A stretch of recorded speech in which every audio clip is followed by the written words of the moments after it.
સર્વેને જય શ્રી કૃષ્ણ. આજે આપણે જાણીશું કાર્તિક માસ મહાત્મ્યમાં કાર્તિક વ્રત કરનારા મનુષ્યને માટે પાળવાના નિયમ.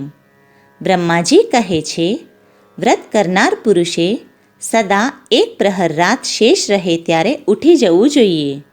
પછી અનેક પ્રકારના સ્તોત્રો દ્વારા ભગવાન વિષ્ણુની સ્તુતિ કરીને દિવસના કાર્યનું આયોજન કરવું. ગામના નૈઋત્ય કોણમાં જઈને મળમૂત્રનો ત્યાગ કરવો. યજ્ઞોપવીતને જમના કાન પર રાખીને ઉત્તરાભિમુખ બેસવું. પૃથ્વી પર ઘાસ બિછાવી દેવું અને પોતાના મસ્તકને વસ્ત્રથી સારી રીતે ઢાંકી લેવું. મુખ પર પણ વસ્ત્ર લપેટી દેવું. એકાંતમાં રહીને સાથે પાણીથી ભરેલું પાત્ર રાખવું. આ પ્રમાણે દિવસે મળમૂત્રનો ત્યાગ કરવો. જો રાત્રે કરવો હોય તો દક્ષિણ તરફ મોઢું રાખીને બેસવું. મળત્યાગ પછી 5 કે 7 વાર માટી લગાડીને ધોવું. ડાબા હાથમાં 10 વાર માટી લગાડવી. પછી બંને હાથોમાં 7 વાર અને બંને પગમાં 3 વાર માટી લગાડવી જોઈએ. આ ગૃહસ્થના માટે શૌચનો નિયમ બતાવેલો છે. બ્રહ્મચારીઓ માટે આનાથી 2 ગણું, વાનપ્રસ્થ માટે 3 ગણું અને સંન્યાસી માટે 4 ગણી શૌચ વિધિ છે. આ દિવસ માટે શૌચનો નિયમ છે. રાત્રે આનાથી અડધું અને યાત્રામાં તેનાથી પણ અડધા નિયમનું પાલન કરવું. સ્ત્રીઓ અને શૂદ્રોને માટે તેનાથી પણ અડધા શૌચ નિયમો બતાવેલા છે. શૌચ કર્મથી હીન પુરુષની સમસ્ત ક્રિયાઓ નિષ્ફળ થાય છે. ત્યાર પછી દાંત અને જીભની શુદ્ધિ માટે વૃક્ષ પાસે જઈને આ મંત્ર બોલવો. આયુર્બલમ યશોવર્ચ પ્રજા પશુવસુની ચ બ્રહ્મ પ્રજ્ઞામ ચ મેધામ ચ ત્વમ નો દેહી વનસ્પતે. હે વનસ્પતે, તમે મને આયુ, બળ, યશ, તેજ, સંતતિ, પશુ, ધન, વૈદિક જ્ઞાન, પ્રજ્ઞા અને ધારણ શક્તિ પ્રદાન કરો. આમ બોલીને વૃક્ષથી 12 આંગળનું દાંતન લેવું. દૂધવાળા વૃક્ષનું દાંતન લેવું નહીં. એ જ પ્રમાણે કપાસ, કાંટાવાળા તથા બળી ગયેલા વૃક્ષથી પણ દાંતન ન લેવું. જેમાંથી સુગંધ આવતી હોય અને જેની ડાળખી કોમળ હોય તેવા વૃક્ષનું દાંતન લેવું જોઈએ.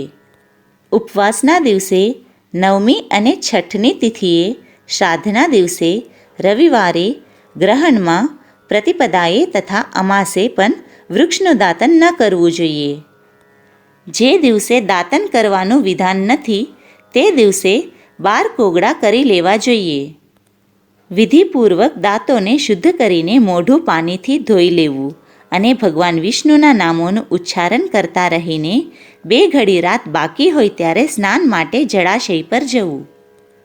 કાર્તિક વ્રત કરનારે વિધિપૂર્વક સ્નાન કરવું. પછી ધોતી નીચોવીને તિલક કરવું. ત્યાર પછી પોતાની શાખાને અનુકૂળ આહ્નિક સૂત્રની પદ્ધતિથી સંધ્યોપાસના કરવી. જ્યાં સુધી સૂર્યોદય ન થઈ જાય ત્યાં સુધી ગાયત્રી મંત્રના જપ કરવા. આ રાત્રિના અંતનું કૃત્ય બતાવેલું છે. હવે દિવસનું કાર્ય બતાવવામાં આવે છે. સંધ્યોપાસનાના અંતમાં વિષ્ણુ સહસ્રનામ વગેરેના પાઠ કરવા. પછી મંદિરમાં જઈને પૂજન શરૂ કરવું. ભગવાનના પદોનું ગાન, કીર્તન અને નૃત્ય વગેરે કાર્યોમાં દિવસનો પ્રથમ પહર વ્યતીત કરવો. ત્યાર પછી અડધા પ્રહર સુધી સારી રીતે પુરાણ કથાનું શ્રવણ કરવું. ત્યાર પછી પુરાણ વાંચનાર વિદ્વાનની અને તુલસીની પૂજા કરીને મધ્યાહ્નના કર્મ કર્યા પછી દાળ સિવાય બાકીના અન્નનું ભોજન કરવું. બલિ વૈશ્વદેવ કરીને અતિથિઓને ભોજન કરાવીને જે મનુષ્યો સ્વયં ભોજન કરે છે તેનું તે ભોજન અમૃત તુલ્ય છે. મુખ શુદ્ધિને માટે તીર્થજળથી તુલસી ભક્ષણ કરવું. પછી શેષ દિવસ સાંસારિક વ્યવહારમાં વ્યતીત કરવો. સાયંકાળે પુનઃ ભગવાન વિષ્ણુના મંદિરમાં જવું અને સંધ્યા કરીને શક્તિ અનુસાર દીપદાન કરવું. ભગવાન વિષ્ણુને પ્રણામ કરીને આરતી ઉતારવી અને સ્તોત્રપાઠ વગેરે કરતા રહીને પ્રથમ પ્રહરમાં જાગરણ કરવું. પ્રથમ પ્રહર પછી શયન કરવું. બ્રહ્મચર્ય વ્રતનું પાલન કરવું. આ પ્રમાણે 1 માસ સુધી દરરોજ શાસ્ત્રોક્ત વિધિનું પાલન કરવું. જે કાર્તિક માસમાં વ્રતનું વિધિ અનુસાર પાલન કરે છે તે તમામ પાપોથી મુક્ત થઈને ભગવાન વિષ્ણુના સાલોક્યને પ્રાપ્ત થાય છે. કાર્તિક માસ આવે ત્યારે નિષિદ્ધ વસ્તુઓનો ત્યાગ કરવો જોઈએ. તેલ લગાવવું, પરાયાને ત્યાં ભોજન કરવું, તેલ મિશ્રિત અન્ન ખાવું, વધારે બીજવાળા ફળોનું સેવન કરવું તથા દાળ અને ચોખા આ બધું કાર્તિક માસમાં ત્યાજ્ય છે. દૂધી, ગાજર, રીંગણા, ઉંટકટો, વાસી અન્ન, ભંસીડ, મસૂર, 2 વાર ભોજન, મદિરા, પરાયું અન્ન, કાંસાના પાત્રમાં ભોજન, છત્રાક, કાંજી, દુર્ગંધયુક્ત પદાર્થ, સંસ્થા વગેરેનું ભોજન, વેશ્યાનું અન્ન, ગામ પુરોહિત અને શૂદ્રનું અન્ન અને સૂતકીનું અન્ન આ બધા ત્યાજ્ય છે. શ્રાદ્ધનું અન્ન, રજસ્વલાનું આપેલું અન્ન, જન્મ નિમિત્તે સૂતકીનું અન્ન અને લસોડાનું ફળ આ બધાનો કાર્તિક વ્રતીએ અવશ્ય ત્યાગ કરી દેવો. નિષિદ્ધ પાત્રાડામાં ભોજન કરવું નહીં. મહુડો, કેળ, જાંબુ વગેરેના પાંદડામાં ભોજન ન કરવું. કમળના પાન પર કદાપી ભોજન ન કરવું. કાર્તિક માસમાં જે વનવાસી મુનિની જેમ નિયમિત ભોજન કરે છે તે ચક્રપાણી ભગવાન વિષ્ણુના પરમધામમાં જાય છે. કાર્તિકમાં પ્રાતઃકાળે સ્નાન અને ભગવાનની પૂજા કરવી જોઈએ. તે સમયમાં કથા શ્રવણ ઉત્તમ મનાયું છે. કાર્તિકમાં કેળા અને આંબળાના ફળનું દાન કરવું અને ઠંડીથી વ્યથિત બ્રાહ્મણને કપડાં આપવા. જે કાર્તિકમાં ભક્તિભાવપૂર્વક ભગવાન વિષ્ણુને તુલસીદળ અર્પણ કરે છે તે સંસારમાંથી મુક્ત થઈને ભગવાન વિષ્ણુના પરમપદને પ્રાપ્ત થાય છે. શ્રીહરિના પરમ પ્રિય કાર્તિક માસમાં જે નિત્ય ગીતા પાઠ કરે છે તેના પુણ્યફળનું વર્ણન સેંકડો વર્ષોમાં પણ કરી શકાતું નથી. જે શ્રીમદ્ ભાગવતનું પણ શ્રવણ કરે છે તે સર્વ પાપોથી મુક્ત થઈને પરમ શાંતિને પ્રાપ્ત થાય છે. જે કાર્તિક માસની એકાદશીએ નિરાહાર રહીને વ્રત કરે છે તે નિસ્સંદેહ પૂર્વજન્મના પાપોથી મુક્ત થઈ જાય છે. જે કાર્તિકમાં ભગવાન વિષ્ણુની પ્રસન્નતા માટે બીજાના અન્નનો ત્યાગ કરે છે તે ભગવાન વિષ્ણુના પ્રેમને સારી રીતે પ્રાપ્ત કરે છે.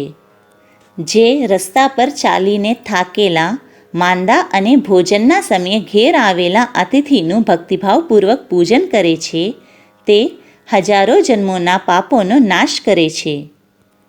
જે મૂર્ખ મનુષ્ય વૈષ્ણવ મહાત્માઓની નિંદા કરે છે તે પોતાના પિતૃઓ સાથે મહારૌરવ નર્કમાં પડે છે.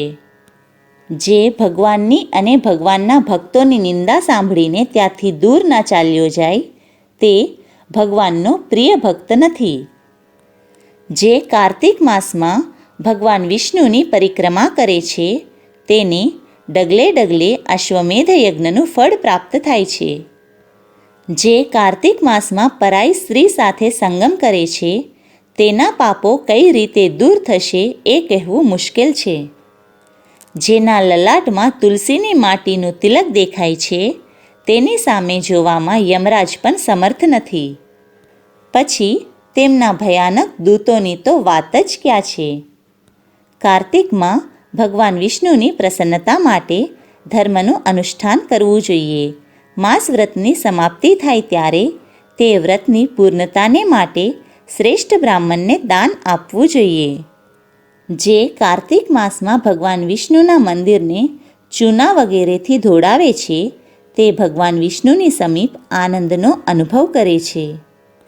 જે બ્રાહ્મણ કાર્તિક માસમાં ગભસ્તેશ્વરની સમીપ શતરુદ્રીનો જપ કરે છે તેના મંત્રની સિદ્ધિ થાય છે. જેમને 3 વર્ષ સુધી કાશીમાં રહીને ભક્તિપૂર્વક સાંગોપાંગ કાર્તિકનું વ્રતનું અનુષ્ઠાન કર્યું છે તેમને સંપત્તિ, સંતતિ, યશ તથા ધર્મબુદ્ધિની પ્રાપ્તિ દ્વારા આ લોકમાં જ આ વ્રતનું પ્રત્યક્ષ ફળ જોવા મળે છે. કાર્તિક માસમાં ડુંગળી, સિંગાડો, સેજ, બોર, રાઈ, નશાવાળા પદાર્થો, પૌવા આ બધાનો ઉપયોગ ન કરવો. કાર્તિકનું વ્રત કરનાર મનુષ્ય દેવતા, વેદ, બ્રાહ્મણ, ગુરુ, ગાય, વ્રતી, સ્ત્રી, રાજા અને મહાત્માઓની નિંદા ન કરે. કાર્તિકમાં માત્ર નરક ચતુર્દશીએ શરીર પર તેલ લગાવવું જોઈએ. એ સિવાય બીજા કોઈ દિવસે તેલ ન લગાડવું.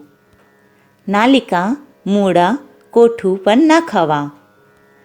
રજસ્વલા, ચાંડાળ, મ્લેચ્છ, પતિત, વ્રતહીન, બ્રાહ્મણદ્વેષી અને વેદ બહિષ્કૃત લોકો સાથે વ્રત કરનારે વાતચીત ન કરવી.